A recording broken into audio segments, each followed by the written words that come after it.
Bonjour et bienvenue. Je suis ravie de t'accueillir sur Exploration Soft Skills. Je suis Morgane Hansperger. Je suis une entrepreneuse créative depuis 2020. Je vais recevoir ici des invités inspirants qui tous les 15 jours vont partager leur histoire. Toi, je t'invite à faire comme mes invités, un petit pas vers de nouvelles habitudes pour un grand pas qui va développer tes soft skills. Très bonne écoute!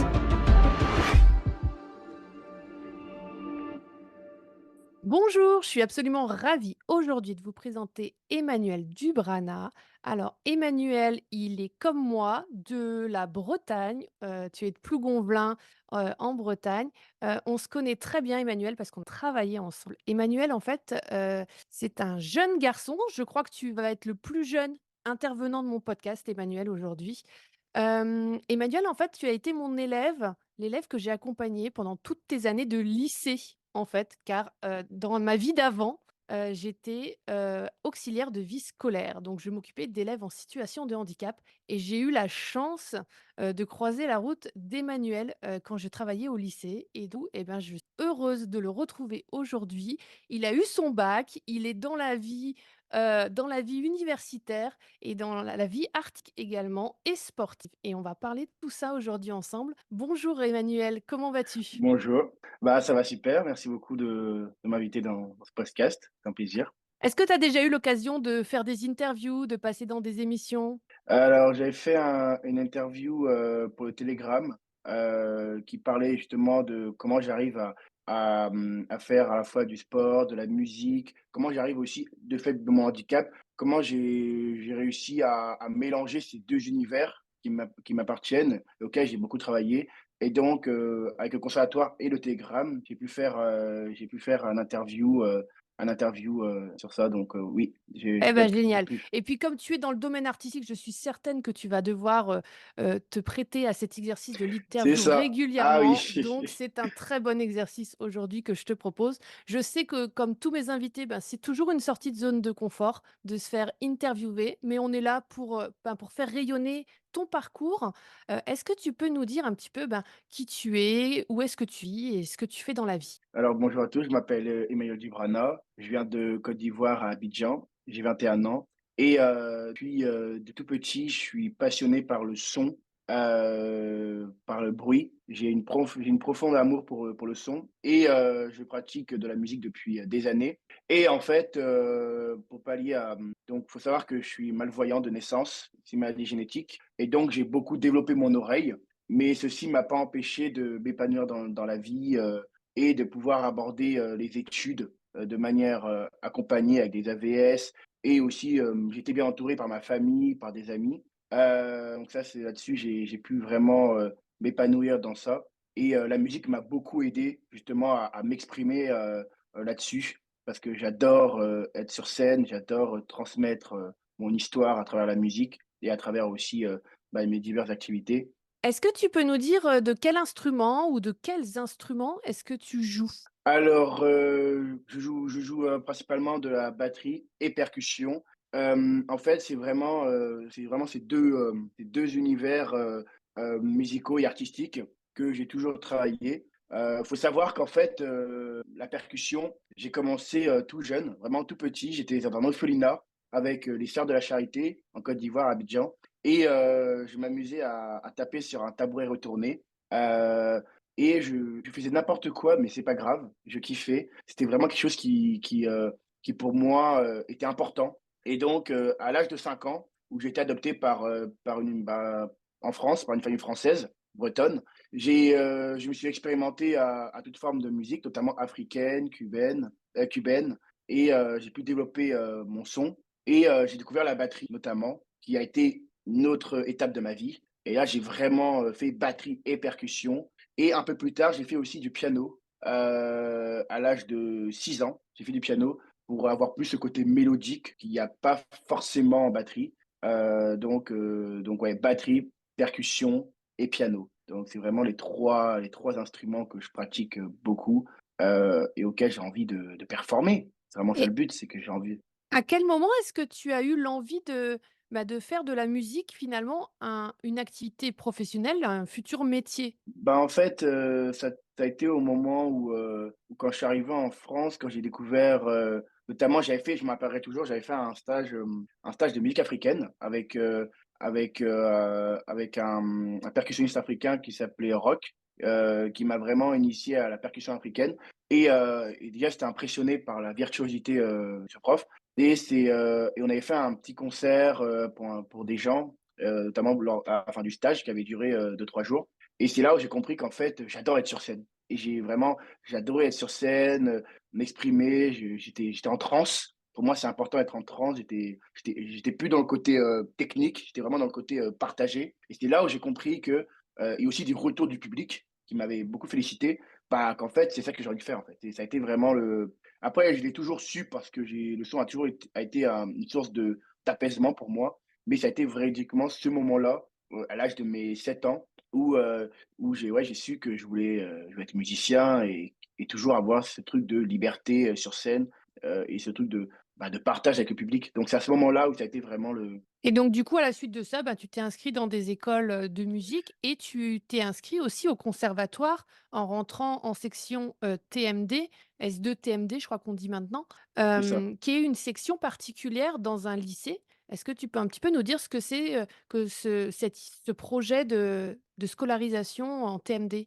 Oui, bah, justement, du coup, j'ai commencé à faire des études de musique. Je suis rentré, en TMD, en seconde. J'ai fait une section technologique au lycée, Fénelon à Brest, qui est un très beau lycée, un peu, château Harry Potter et tout. Génial et donc TMD, alors, techné, c'est technique, musique et danse, les initiales et cette licence, elle accueille des jeunes toute la Bretagne, même je crois de toute la France, des jeunes musiciens et danseurs et depuis récemment, comédiens, d'où le S2 parce que ça accueille aussi des gens du théâtre et donc là, bah, ça a été effectivement la première fois où j'ai fait quelque chose où la musique a un poids important parce qu'il faut savoir que cette licence, elle est en union avec le conservatoire de Brest, le conservatoire régional de Brest. Donc on avait des cours, au lycée, des cours de mathématiques, d'histoire, on avait des cours de musique aussi, avec, le professeur Joël Guéna. Heu, donc on avait des cours théoriques, au lycée et on avait aussi les cours au conservatoire, que musique et ensemble. Mais c'était vraiment compris, c'était pas en option, ça faisait vraiment partie du cursus avec comment dire? Des matières, spécifiques à la musique. Pardon, en physique, on avait, la physique du son. En mathématiques, on travaillait des fois, des trucs spécifiques. Donc c'était vraiment spécifique à la licence et c'est ça qui était vachement cool, Et donc du c'est coup, que, c'était ouais, un bac, hein? C'est un bac c'est particulier? ça, c'est un bac Et technologique. vous étiez évalués aussi bien, dans les matières générales que dans les matières artistiques. Mais C'est est-ce que ça. ça veut dire que tu faisais aussi de la danse? Alors non, on faisait pas de on avait en fait, C'est soit on est lorsqu'on musicien, rentrait soit on c'est est ça, danseur, c'est ça? c'est ça. Quand on rentrait en TMD, on passait une sorte, d'examen, un concours et on rentrait soit en musique, soit en danse, soit récemment en théâtre. On avait soit l'un, soit l'autre et parce que c'est arrivé que des fois au lycée, par exemple, dans l'emploi du temps, on avait des cours de musique avec Joël Guéna ou des cours, de danse avec, Monsieur Blouk pour les danseurs ou des cours de théâtre avec un prof de théâtre ou le prof de théâtre et donc on avait vraiment chacun sa profession et on pouvait avoir des fois des projets, bien évidemment, on a eu, par exemple, en seconde, des projets avec un prof de français où on réunissait, les 2, mais c'est chacun avait, son étiquette. C'est vraiment, Complètement. tu faisais pas d ouais, Après toi, je t'ai donc vu c danser aussi. ah oui, c'est ça. Ah oui, Toi, ça, tu je vais sais dire, danser également? c'est ça. Ça, je vais dire, c'est aussi, un autre domaine artistique parce que faut savoir que je suis quelqu'un qui adore bouger beaucoup. Heu, Notamment, j'ai un peu le tic du batteur où j'ai toujours besoin d'être en mouvement. D'ailleurs, ça énerve des fois certaines personnes, mais ouais, j'ai toujours besoin d'être en mouvement et donc j'ai découvert la danse, notamment la danse contemporaine et hip-hop, à l'âge de en même temps que le piano, à l'âge de 6 ans, en même temps que le piano et là, ça pareil, j'ai enfin eu quelque chose qui me permettait de réellement bouger sans énerver les gens et ouais, la danse, c'est vraiment aussi c'est partie de quelque chose qui est important pour moi. Même si je pratique plus la danse, vraiment, pédagogiquement, j'ai toujours besoin de bouger et donc je suis danseur hip-hop et danse contemporaine et j'en ai fait pendant, j'en ai fait pendant 6 ans de la danse et j'ai eu des très bonnes années, en danse et c'est génial, quoi. Donc c'est vraiment cool et ouais, je suis danseur, donc c'est vraiment quelque chose qui est moins important que la musique, mais qui a une place quand même, qui a une bonne place. Et comment est-ce que tu fais par rapport à ton handicap, visuel pour, pour être capable de reproduire d'une chorégraphie ou des mouvements? Comment est-ce que tu t'y prends? Pour reproduire en fait, en fait, faut savoir que j'ai beaucoup travaillé mon oreille, mais surtout en fait, je pense que, en fait, je prends toujours les choses comme un jeu. Je pense que c'est comme ça qu'il faut comprendre. Il faut apprendre, il faut quand vous faites quelque chose, il faut je pense que vous allez, à votre rythme, étape par étape et que vous prenez vraiment comme un jeu et que vous soyez dans, l'amusement personnel. Cherchez pas forcément à faire ça pour une personne, je cherchais juste à le faire pour moi, à m'amuser et après, ça viendra après, le ressenti viendra, le plaisir viendra, le groupe viendra et je pense que en fait, ce qui fait que j'arrive à faire, pas mal de choses, le sport, la musique, c'est que j'adore découvrir et je prends toujours les choses comme un jeu et en fait, je me dis: «OK, en fait, je considère que je ne suis pas une personne handicapée et que je vais au-delà de mon handicap» et en fait, je me dis: «Bah, en fait, non, je peux pourquoi je m'amuserais pas à ça, en fait?» Mmh. En fait, Et au pire même tu te limites pas à la c'est case ça, qu'on voudrait te mettre, c'est ça, c'est avec, ça le chien et la canne blanche. C'est pas du c'est tout ça, toi ça, hein? voilà, c'est ça. Ce que je vais faire comprendre aux gens, c'est que ne vous limitez pas juste, à un obstacle, enfin, soi-disant, c'est même pas un obstacle, mais limitez pas juste à un trait de personnalité, à quelque chose. Essayez de toujours surpasser ça malgré ce qu'on vous dit et c'est ça qui est important, c'est que, vous êtes capable de faire plein de choses et prenez-le comme un plaisir. La vie, c'est un plaisir et je pense que c'est ça qui est important. J'ai toujours vu les choses comme un plaisir et tant pis, c'est pas grave, même si vous n'arrivez pas à faire certaines choses, bah, tant que ça vous fait plaisir, vous allez réussir à le faire et c'est ça qui est important et c'est vraiment le mot d'ordre, c'est prendre du plaisir à faire les choses. Ah bah, écoute, je suis complètement d'accord avec toi. Je pense que c'est pour ça qu'on s'entendait super bien parce que pour moi, faire plaisir à son cerveau, c'est vraiment la chose qui me fait, le plus plaisir, sur terre et la question que je me pose, c'est comment tu faisais déjà de la musique, un petit peu de danse. Comment est-ce qu'est arrivé le sport? Parce que tu fais des sports aquatiques aussi. Comment c'est arrivé ça dans ton emploi du temps déjà pas mal chargé? Mmh. En fait, ça, faut savoir que déjà dans ma famille, je suis le plus jeune et faut savoir que, j'ai une sœur qui est dans le milieu du surf notamment, du sport et un frère qui est plus dans le milieu de la technologie. Mais c'est surtout ma sœur qui a eu un réel impact, dans le milieu du sport, qui m'a initié, enfin vraiment au sport, parce que la danse, c'est un sport, mais dans le sport, on va dire plus au sens large. Parce que, justement, on revient encore une fois au ressenti, au fait de sentir, d'être libéré justement, elle a senti ça en moi, que j'avais encore une fois besoin d'avoir encore plus d'espace, parce que la danse, c'est comme si la danse était un peu trop restreint, alors que c'est faux, mais j'ai encore plus besoin. Et donc, quelle idée que la mer, le surf, l'océan, pour ça. Donc, sans me demander mon avis, elle m'a mis sur une planche de surf. Je me rappelle très bien, on était avec des amis, c'était en Guadeloupe, et c'était le crépuscule. Et là, ça a été sans crier gare, une amie à ma sœur, Alix, je me rappelle, m'a poussé je me suis levé et là, j'ai senti comme, une liberté, le vent, parce faut savoir qu'il y avait une grosse vague, donc la planche allait très vite et là, j'ai senti une liberté, une légèreté et là, j'ai compris qu'en fait, ouais, j'ai envie de faire du surf. J'ai pas envie de performer forcément, voilà, faire mon métier, mais j'ai envie d'intégrer ça, un nouveau skills dans mon truc et c'est là où j'ai compris qu'en fait, c'est pas grave, mais ça fait un truc de plus et même si je voyais pas les rochers devant moi, j'avais confiance. Ça, c'est aussi qui est important, ce que je veux dire aussi aux personnes, c'est qu'il faut aussi vous entourer de personnes de confiance. Ça, c'est très important, surtout quand vous êtes handicapé. Votre entourage est très important et là, du coup, ça a été le cas et là, j'ai compris tout de suite que ça y est, les sports de glisse, le surf, j'adore. Le skate, j'adore. Le ski, je fais aussi du ski, le patin et qu'en fait, ce ressenti-là, je l'ai dans tous les sports de glisse et ça, j'ai compris qu'en fait, ça y est, je vais faire les compétitions. On m'a mis à la première compétition en Bretagne où j'ai été champion, de Bretagne. Après 2 fois, 3 fois, 4 fois champion de Bretagne et 2 fois vice-champion de France et champion et 2 fois vice-champion de France et une fois champion de France, récemment.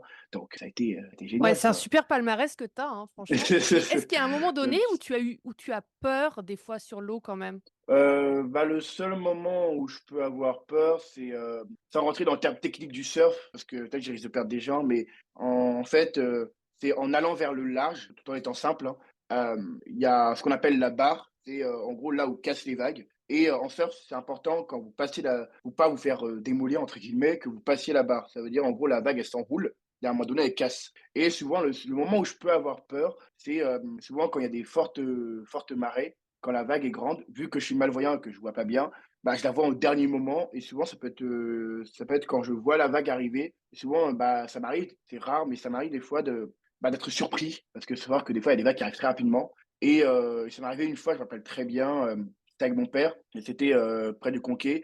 Il y avait une vague, vraiment très grande, je crois que c'était, 4 m, mais elle arrivait sans crier gare et ça m'a un peu machine à laver et là, j'étais surpris et il faut savoir que les vagues, c'est par série donc ça m'a vraiment fait peur et surtout quand on est malvoyant, parce que mon père, il les voyait de loin, mais moi je les voyais pas et donc le j'avoue là, c'est peut-être le frein, c'est que ouais, bah, le fait qu'on ne voit pas les choses, bah, on est encore plus surpris, donc on peut avoir plus peur. Ça, j'avoue, ça peut être un frein au à la malvoyance, c'est que, bah, on doit encore une fois, on revient à cette notion de confiance, bah, ouais, on doit encore plus, savoir faire confiance aux gens et Donc tu vas malheureusement, bah, jamais ça dans arrive l'eau, que tu ne vas jamais dans l'eau non, seul? jamais, jamais, jamais, jamais, jamais, jamais. Je vais jamais dans l'eau seul parce que, bah, je sais que c'est trop dangereux et même si le plan d'eau a l'air calme, je vais jamais dans l'eau seul parce que malheureusement, bah, on parle de oui, il y a quand même des freins, c'est que, bah, je sais que, je ne vois pas de loin, donc n'importe quoi peut arriver aussi rapidement et si j'ai pas une personne qui me dit, bah, là, il y a un truc, je sais que voilà, quoi et même des fois, ça arrive que j'ai peur parce que je vois un truc qui me surprend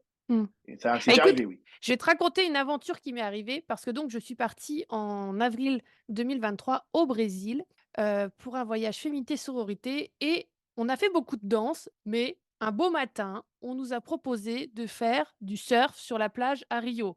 Bah, tu penses bien que, bah, j'ai pas dit non, sauf que moi, j'avais déjà pas fait du surf sur la plage à Brest. Alors sur la plage à Rio, c'était une aventure et donc on s'entraîne déjà sur terre au démarrage, donc sur le sable. À juste passer de la position couchée à de la position debout. D'accord? Ça, c'est vraiment l'exercice de base, j'imagine qu'on fait vraiment en tout début de débutant de surf.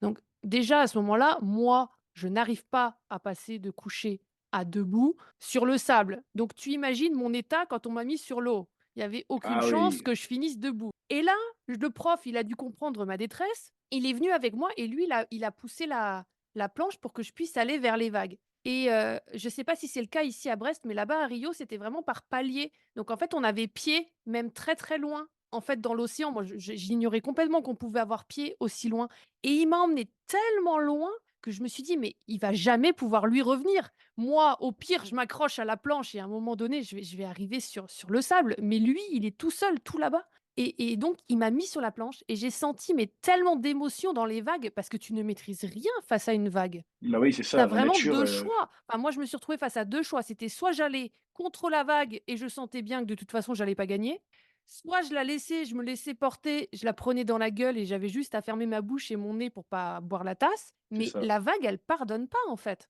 Pas du C'est-à-dire tout. que c'est elle qui commande. Soit tu vas au bon moment avec ta planche de surf et là, c'est tu sens la glisse, soit tu la loupes et effectivement, tu prends un peu la flotte quand même, hein. C'est ça et même je voudrais même dire, par rapport aux personnes qui nous écoutent, c'est vrai que, ça fait longtemps que je suis dans la que je vis dans la nature. Déjà, moi, malvoyant dans la nature, tu rencontres une puissance, mais même pour les personnes malvoyants, pour les personnes, je veux dire voyants, que ce soit même la montagne, hein, pour les personnes qui font du ski, ouais, aller toujours en groupe, même si, même le surf, même personne, moi je suis malvoyant donc je suis obligé d'aller en groupe, mais même vous, personnes voyantes, ne jouez pas avec: «Oh je suis voyant, ça va être tranquille» parce que, bah, je connais bien la mer, sans rentrer dans les détails, mais je connais très bien la mer, je sais comment ça marche et c'est imprévisible et bon nombre de personnes malheureusement, disparaissent, parce qu'ils ne prennent pas en compte les marées, ne prennent pas en compte la houle, et ouais, c'est important que on peut s'amuser, mais s'amuser un peu comme un parc d'attraction, ça veut dire qu'on s'amuse,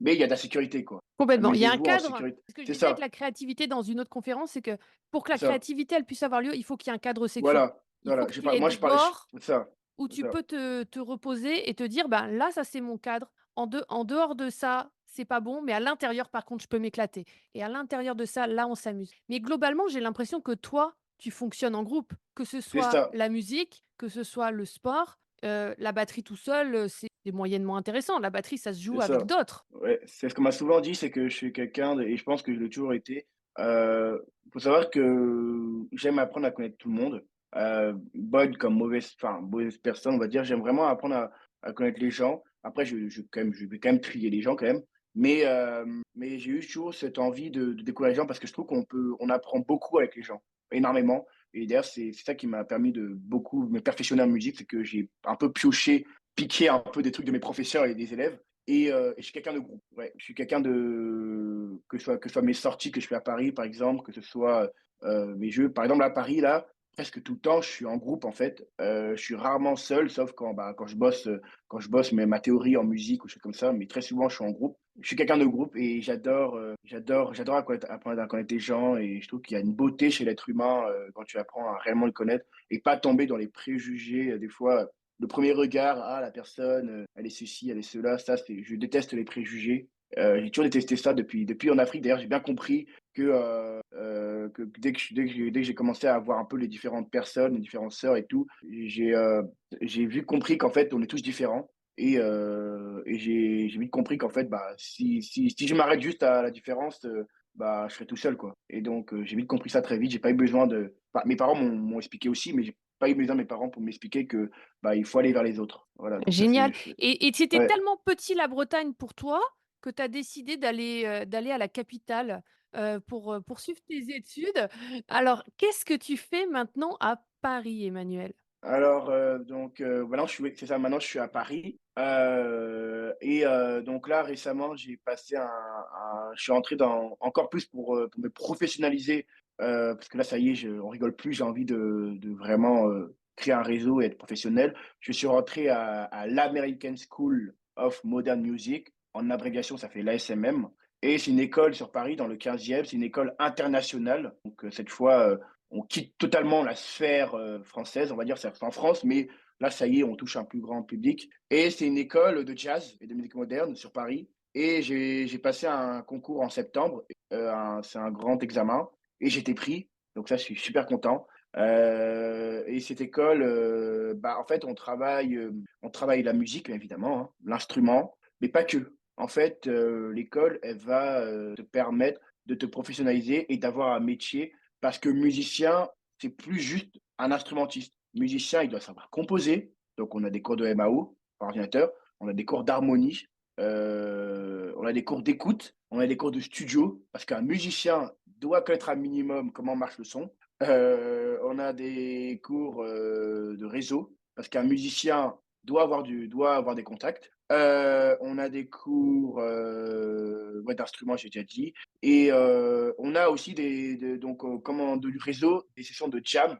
Alors jam pour les personnes qui ne comme j'explique parce que c'est un peu technique, jam, c'est en gros session libre. Ça veut dire que vous avez pas de morceau en tête, vous avez rien, vous avez rien, nada. Quelqu'un lance une mélodie et vous le suivez. C'est totalement improvisé, un peu comme au théâtre.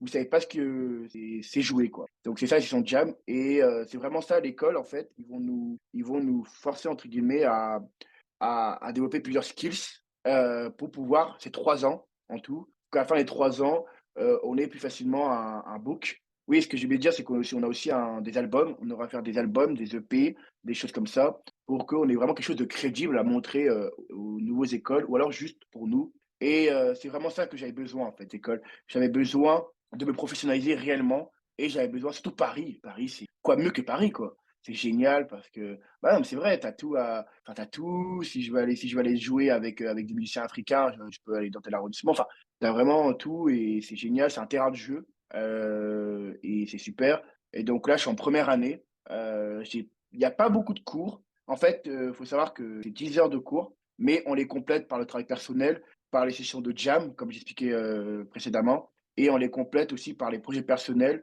Par exemple, moi, je compose beaucoup, heu et aussi, bah, par les cours qu'on rajoute en plus. Par exemple, je suis batteur, donc on m'a appelé pour jouer dans beaucoup d'ensembles. Donc ça fait beaucoup de journées, des journées très longues. Voilà, donc on complète pas mal et c'est ça que mes journées, c'est beaucoup de batterie, percussion notamment, beaucoup de composition, beaucoup de jeux en groupe, de jam, beaucoup d'ordinateurs, enfin c'est ça, Et quoi.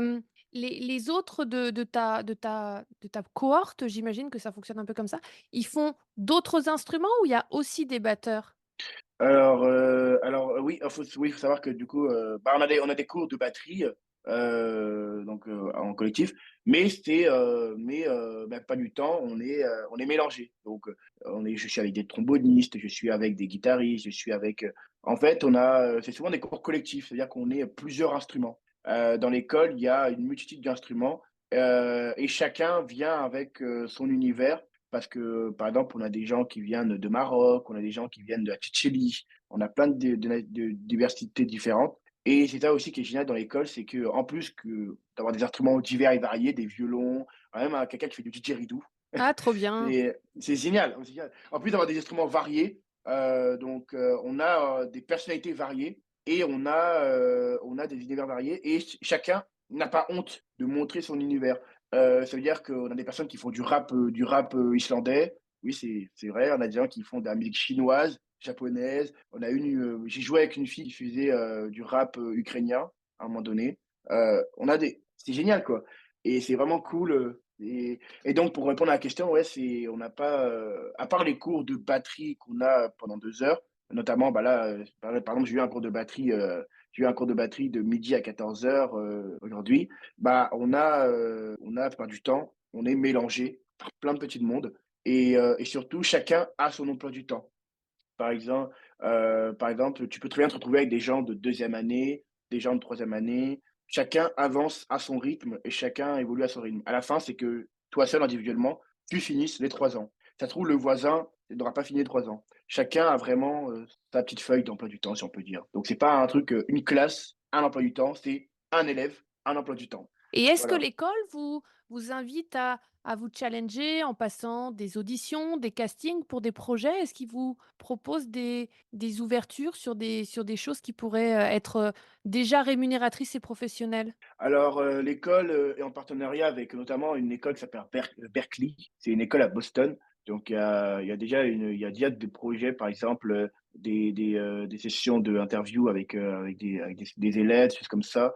Il y a l'école notamment, il y a beaucoup de masterclass, des professeurs, internationaux, qui viennent, par exemple, on a eu Magic Malik, par exemple, des on a eu une fois, il y a eu une masterclass avec, Wynton Marsalis qui était venu.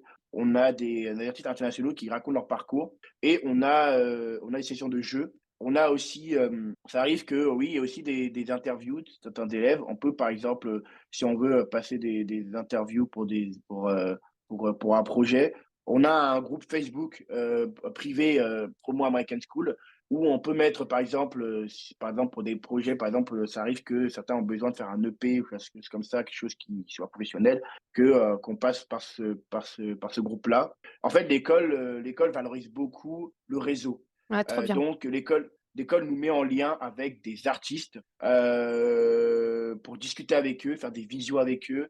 Ils viennent en France, ils ont pas mal de partenariats avec des écoles, aux États-Unis, au Brésil, des choses comme ça. Et aussi à Paris, par exemple, il y a des bars, qui connaissent l'école. Donc, ça arrive que des fois, quand on dit qu'on est dans American School, on a des jams privés de l'école, même en public. Oui, il y a un grand réseau, ça c'est vachement bien avec l'école. Et donc, on peut facilement, se faire connaître. Trop Enfin, bien. facilement. Donc tu On commences arrive plus déjà facilement. à C'est créer ça, ton petit, c'est ça, CV doucement, doucement. d'artiste en fait, ton C'est ça, CV doucement et artistique en fait, tranquillement. ton book, musical j'imagine.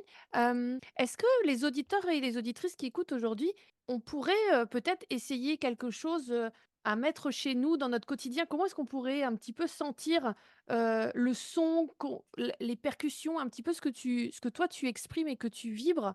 Nous, qu'est-ce qu'on pourrait faire chez nous? Ce que pourrait faire pour, notamment pour aborder la question. Alors je sais que c'est quelque chose qui est très abstrait, très contemporain, mais souvent, ce que je fais, c'est que, je me pose à un endroit, soit extérieur ou juste ça peut être, chez soi. Vous restez assis, vous fermez les yeux et vous écoutez, le son. Moi, ça m'arrive, tu vois? Vous écoutez les sons et vous essayez de savoir comment vous pouvez faire une mélodie dans votre tête avec ces sons. Le but, c'est on s'en fout que ce soit beau ou pas beau. Juste, vous essayez à partir, par exemple, même si ça, par exemple, c'est quelqu'un avec un marteau-piqueur, même si c'est désagréable, vous essayez de savoir comment vous pouvez rendre ce marteau-piqueur, rythmique. Le but, c'est pas de faire de la musique, hein, c'est juste d'essayer de créer quelque chose qui soit, comment dire? Textuel. Heu et souvent, ça m'arrive que juste, bah, je me pose à un endroit, j'écoute et donc le travail que vous pouvez faire, c'est, par exemple, une personne qui parle ou n'importe quoi, vous prenez, vous écoutez et vous essayez de jouer avec ça dans votre tête, d'essayer de trouver de créer une mélodie, même de chanter carrément. Le but, c'est pas que ce soit beau ou pas beau, ça, c'est que vous qui en jugez, mais c'est marrant de voir, de faire ça parce que vous prenez conscience qu'en fait, le son, c'est au quotidien et que le son, bah, qu'il soit désagréable, pour l'exemple du marteau-piqueur, ou agréable comme le vent, bah, il peut être modifié par plein de manières différentes et on est presque dans l'ordre du yoga, si on peut dire, mais c'est un peu ça, en fait et juste se poser et enfin respirer, parce qu'on est toujours allé vite et tout et cetera. Se poser et écouter ce qui se passe autour de nous, ça fait du bien. Même juste entendre le son de sa propre voix, ça veut dire que vous enregistrez, vous parlez ou juste voilà et écouter un peu, comment votre voix résonne et Ouais, tout, c'est un exercice qui est pas voilà. évident, hein. Moi, je m'y suis prêtée, ben, en C'est faisant le pas évident, montage, tu vois? c'est Quand j'ai ça. commencé le montage du podcast, à m'écouter et d'ailleurs, j'ai un des épisodes où ma voix était vraiment différente des autres, donc je sais pas ce que le micro, a fait, mais c'est quand même un exercice au démarrage assez particulier de s'écouter et d'accepter que c'est sa propre voix parce qu'on s'entend pas du tout comme ça. Moi, ton exercice, il me fait penser, à ma fille, quand on est en voiture, tu sais? Et qu'il y a les essuie-glaces qui font un certain, mouvement et un certain bruit et des fois, elle continue, tu sais? Une fois qu'on a arrêté l'essuie-glace, elle continue à faire le bruit. C'est vrai que ton exercice, il me fait un petit peu penser à ce genre de bruit qu'on entend et qui, bah, qui pourrait, devenir musical, en fait, C'est finalement. ça. En fait, ce que je veux dire à mes auditeurs et auditrices, c'est qu'en fait, il faut que vous preniez un bruit d'essuie-glace ou même le bruit du clignotant. Vous savez, le bruit du clignotant, quand vous êtes en voiture, souvent les bruits répétitifs, ça marche très bien, et que vous sentez une petite mélodie dans la tête. Vous allez paraître pour un fou, aux des personnes extérieures, mais c'est pas grave, et ça vous amusez. Encore une fois, on est dans un truc de jeu. Ne cherchez pas à faire quelque chose qui soit, comment dire? Technique. Juste amusez-vous, et vous allez voir que, bah, vous allez développer une oreille d'écoute et que, même quand vous allez parler à quelqu'un, vous êtes d'autant plus attentif à ce qu'il ou ce qu'elle dit et ça va être beaucoup plus, bah, vous allez plus facilement être en paix avec ce que la personne dit, en paix avec vous-même et vous allez avoir conscience qu'en fait, bah, que le son c'est beau et que, bah, vous pouvez, pleinement profiter de la vie, avec le son, et ça marche aussi pour la vue, hein, d'ailleurs, hein. Ouais, complètement. Se connecter au son, c'est se connecter au présent, en fait, finalement, parce que tu te connectes à l'oiseau qui passe, au bruit du vent, de la mer ici, qu'on a pas loin, mais aussi au bruit, ben, voilà, qui nous entoure, au capuchon de crayon qui fait clac clac, au petit bruit qu'il y a autour de nous. Emmanuel, quels sont tes prochains projets? Alors moi, mes prochains projets, en moment, je suis en train je suis en train de faire un petit EP,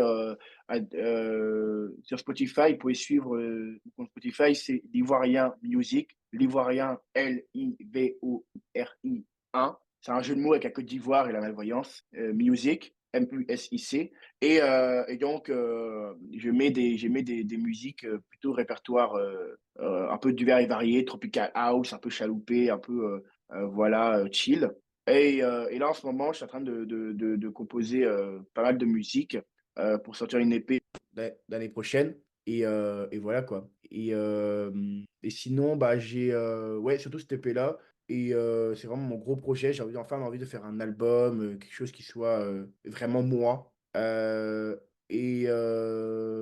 voilà, c'est vraiment mon gros truc et sinon, bah, en ce moment, sur Paris, comme je découvre un peu la ville et tout, c'est un peu ma première année, j'ai pas réellement de trucs, particuliers dans la ville. Je pense que là, je m'autorise un peu la découverte. Je m'autorise ça, au moins, au début d'année là et après, bah, pourquoi pas, commencer à faire des concerts rémunérés, des partenariats avec des marques, notamment de batterie ou de percussions. C'est quelque chose que j'ai commencé à envisager. Voilà. Pour l'instant, là, sur Paris, j'ai pas réellement de projet, mais personnellement, bah, j'ai cet album, que je suis en train de travailler là. Eh ben, c'est génial. On va mettre ça dans la barre d'infos, hein. Tu vas m'envoyer tous les liens que je mette, les liens dans la barre d'infos, pour les gens qui nous écoutent.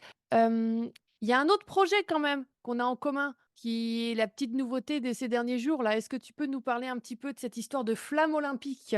Oui, alors ça, donc là, c'est pas le là, c'est pas la c'est pas un projet musical, c'est un projet, sportif. Faut savoir que donc, je fais partie d'un club du Minu Surf Club. C'est un club de surf, dont ma sœur aussi fait partie. On est beaucoup de jeunes à faire partie de ce club qui se situe à Lausanne et ce club-là fait partie de la fédération et donc la fédération de surf a fait appel à Paris 2024 parce que justement Paris 2024 veut représenter la diversité, faut représenter vraiment la France le plus beau jour et c'est génial parce que la France, je trouve qu'il y a une diversité, géniale ils cherchaient et donc la fédération a, notamment il y a une catégorie qui s'appelle, catégorie, personnes handicapées, handi-surf, qui réunit, tous les handicaps parce que le surf est ouvert aussi aux personnes handicapées ils ont fait, et donc ils m'ont candidaté. D'ailleurs, ça m'a un peu surpris parce que j'étais même pas au courant, mais ils m'ont candidaté.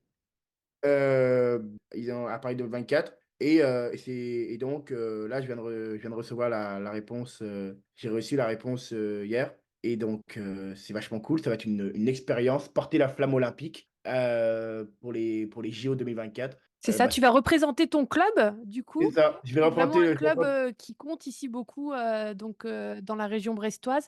On mettra leur lien aussi en dessous, hein, si les gens ils veulent en savoir plus sur le club de surf ici. Et du coup, ben, tu vas porter la flamme olympique ou la flamme paralympique, tu sais pas?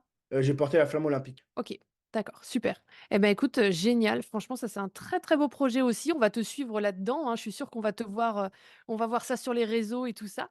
Où est-ce qu'on peut suivre, justement ton actualité, ce que tu fais, où on te retrouve? Ceux qui sont sur Paris, parce que j'ai peut-être des auditeurs et des auditrices qui voudraient te voir en vrai sur Paris. Bah oui, bah, en fait, il faut savoir que donc je suis, donc vous pouvez me retrouver sur mes comptes Instagram. Alors, si vous voulez la partie, surf et sport, et vraiment au quotidien, mon compte Instagram, c'est Manu Dubrana, tout collé en minuscule, Manu Dubrana, nom, prénom et nom. Donc là, c'est mon compte, si on peut dire, personnel et tout. Je poste, par exemple, pour la femme olympique, par exemple, tout ce qui concerne, le sport, voilà, mon quotidien. Et pour les personnes qui veulent vraiment, qui veulent pas forcément ça, mais qui veulent par contre mon truc musical, j'ai un compte qui s'appelle, l'Ivoirien, un peu même tiré le même compte que mon compte Spotify dont j'ai parlé précédemment. Cette fois, il y a pas le musique à la fin, c'est juste l'Ivoirien, Livoirien. Et là, c'est, la musique, que la musique. Par exemple, lorsque je sortirai mon EP, par exemple, ce sera sur ce compte-là. Les sessions de jam, tout ce que je fais à l'American School, c'est sur ce compte Instagram-là. La musique, quoi. Et il y a aussi, mon compte YouTube, que vous pouvez me retrouver, du même nom que mon compte, Instagram, donc l'Ivoirien Music, avec le musique aussi. Où là, par exemple, je poste des trucs beaucoup plus longs, par exemple des sessions de batterie qui sont très longues que je n'ai pas forcément envie de mettre sur Instagram en vertical. Voilà voilà, donc principalement Instagram, YouTube Et Spotify, c'est ça? et Spotify. Voilà, Voilà. et Trop Spotify. bien. Eh ben, écoute, on va mettre tout ça en dessous, comme ça ils vont pouvoir te retrouver. Est-ce que tu veux, bah, voilà, dire un dernier mot, aux auditeurs, aux auditrices? Le mot que je pourrais dire, c'est juste croquer la vie à pleines dents. Enfin, je pense que c'est important de c'est vrai que c'est un peu drôle comme expression, mais c'est clairement ça. Encore une fois, je reviens, mais ne vous limitez pas juste à ce que vous êtes ou ce qu'on vous fait penser que vous êtes. Et c'est important que vous essayez de pas juste vous limiter à un seul skills. C'est important que vous soyez, très curieux. La curiosité n'est pas un vilain défaut, contrairement à ce qu'on dit.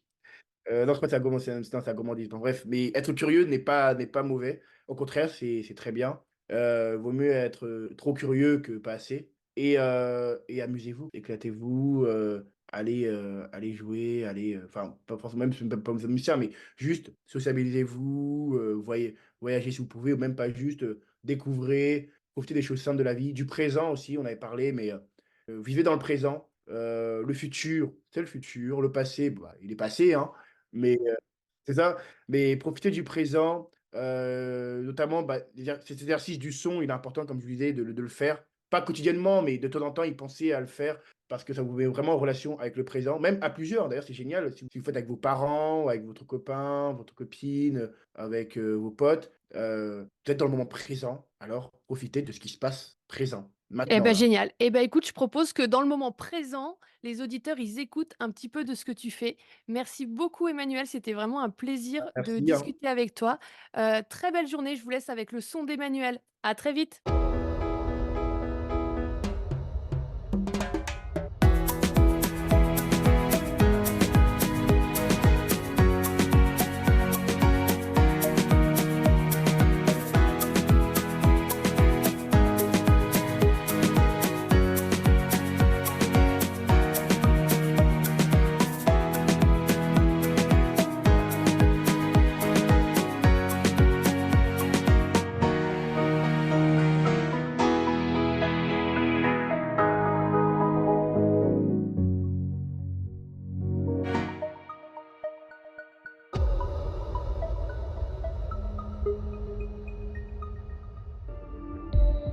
Je te remercie d'avoir écouté cet épisode. On se retrouve dans 15 jours. Si cet épisode t'a plu, je serai ravie de lire ton commentaire et de voir ton like. Toi aussi, tu peux faire rayonner les soft skills en partageant cet épisode. Et pour continuer à les explorer, tu peux t'abonner à cette chaîne ou me retrouver sur tous mes réseaux sociaux sous le nom Morgane Ansperger ou Morgane Facilitation. Je te souhaite une très belle journée. À très vite!